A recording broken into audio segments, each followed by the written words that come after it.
But first, I'm pleased to introduce to you Lindsey, who is the president of your Student Government Association. We are all here to celebrate and to call together the beginning of a new year at Stevens. And whether it is our first or last or somewhere in between, I think we can all agree that the new school year signals on some level a time to think about the past and contemplate the future. So, originally, I wanted to speak to you today about Stevens' rich history and our promising future, much in part due to this exciting renaissance that we are all witnessing here on campus. Because I can only begin to tell you how far Stevens has come in the 3 short years since I've been here.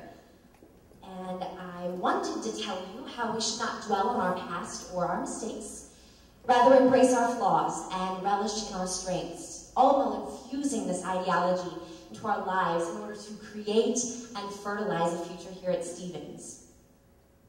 But as usual, I doubted that anybody really wanted to hear me talk about that.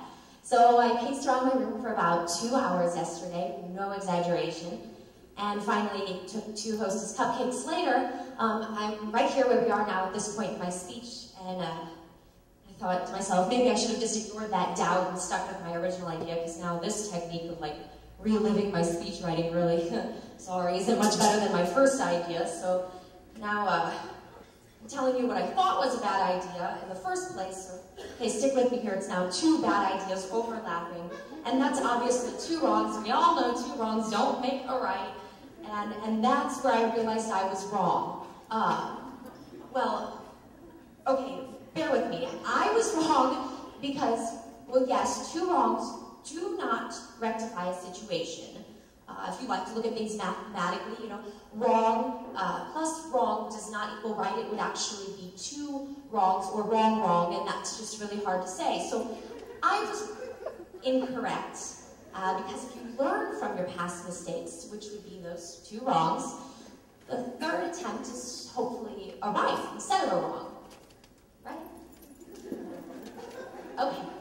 But while I'm sitting here talking to myself and you guys are staring at me, you're going, what on earth is she talking about? Did you just see what happened? No.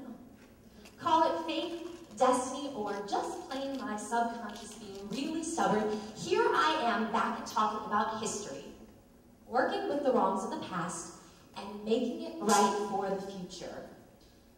My point is, isn't it beautiful how things and chances and opportunities come around again, presenting another prospect for growth or change. A chance to right your wrongs without judgment being passed. And if you have judged me, let's be honest, I don't blame you. I'm still trying to figure out what I was just talking about. But as we embark on another year here at Stevens, we are all granted another chance, another opportunity, whether it is a first or a last, to right our wrongs and make change. The beauty of life is that we only get to live each moment once. But opportunities come and go each moment we live. And when I say live, I mean live your life. Find someone, someplace, something, or anything that inspires you and be impassioned to be the change we wish to see in the world. Those, of course, being Gandhi's words, because I thought you were probably still hesitant to believe me after that whole wrong debacle, but don't worry about it. It doesn't matter if the change is as small as a change on campus, as ambitious as trying to save the world, or as indispensable as a change within ourselves. Because while we ourselves are grounded by who we are, change gives us the freedom to grow into who we need to be.